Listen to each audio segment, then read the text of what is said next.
back loop only. Let's see how to make back loop only stitch work. There are a couple of things to know about this. First of all, there's more than one way to do it. Second of all, you need to always refer to the pattern you are making, where the designer will have specified how they want you to make them. And if they haven't specified, then you can make your own decision based on what I'm going to show you today.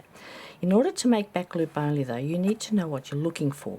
So here is a classic half double crochet. It's just a basic half double crochet. You can see that every stitch has two top loops. That one there, that's called the front loop. And the one behind it, that's the back loop. Front loop, back loop.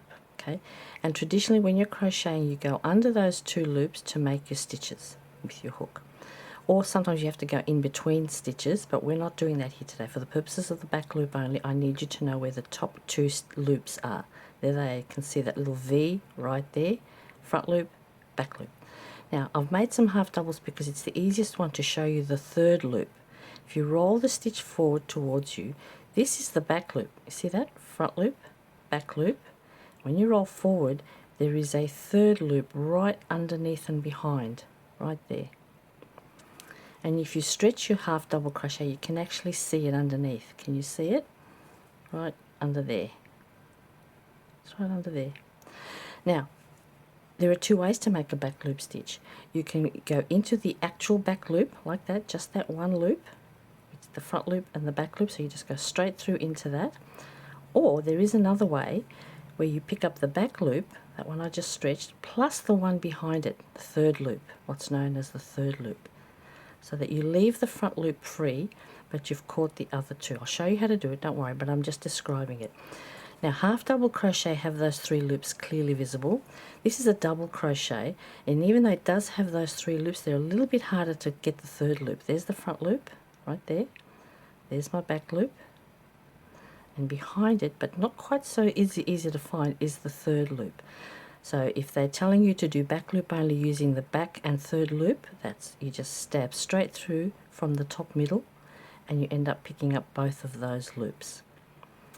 The difficulty arises sometimes when you're working into single crochet and they have not specified, because really the single crochet, because it does have a third loop, you can just see it right there. But it is very hard to get to most of the time. I've made these stitches very loosely so you can see what I'm doing. You can't see that third loop underneath like you can when you stretch a half double. See? So normally, traditionally, when you're working back loop only into single crochet, you really only need to pick up that one loop.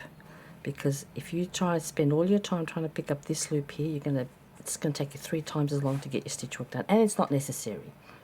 Now what I've got here is just some regular single crochet going into my half doubles under the top loops as per normal. So now what I'm going to do is show you how to do the single crochet into the back loop only. First, just the back loop. So single crochet, just like we did with the other single crochet, into the half double. There's a front loop there, there's a back loop, there is a third loop very visible underneath. We're going to leave it alone for a second. So just going to put back loop only, yarn over, pull up a loop, yarn over, pull through 2 for my single crochet. So this is back loop only single crochet again, going into a half double crochet. It really doesn't matter what your stitch is, you just need to know what you're looking for. Now if your pattern tells you to get both the back and third loop, if that's the description for the back loop only stitch, this is what you do. You put your hook into behind that that back loop, but if you just stab straight down through it, you automatically tend to pick up the third loop as well. And it gives you a little bit more stability in the stitch work. So easy thing, just straight down, bang, pull through, make your stitch. Now you'll notice not a lot of difference, but there is it is a more stable stitch. The gaps here are my completely back loop only right here stitches. There's a slightly bigger gap under them, and here are the 2 I just did. I'll do a few more with back and third loop. There's one. Let's do a couple more, stabbing straight through. It shouldn't be difficult. If you stab straight down, you'll catch both of those loops. Stab straight down and it picks up both of them. It's the easiest. The back loop only with the third loop is easier on a half double than any other stitch. It's just the nature of the beast. The way the stitch is made makes it conveniently easy. Now you can see here these back loop only stitches have little gaps and these ones do not. So the designer makes a call on that as to whether they want you to have these little gaps behind. You can see them right there, or not. There's none here. Okay, so that's back loop only. Now if you're working back loop only into your double crochet and you want to get the third loop, yes, it's also a little bit harder to get. So my suggestion is always, and a lot of the designers will say it too, if you can't get that third loop in a bigger stitch like the double crochet or the treble or whatever it is you're working into, at least get the back loop. If you can't catch the third one, just catch the back one at least, and always leave the front one free. That's the main objective, is to leave that front loop free. What you do behind doesn't really matter, I guess, as long as you've got this detail, because they want it there for a reason. So let's make sure we know how to do it. Okay, so those are the two ways of doing it. One way is into purely the back of the 3 loops, front loop, back loop, and there's my third loop. And on occasion you may even be asked just to work into the third loop. I have seen patterns with that, so you would make your stitch into that third loop.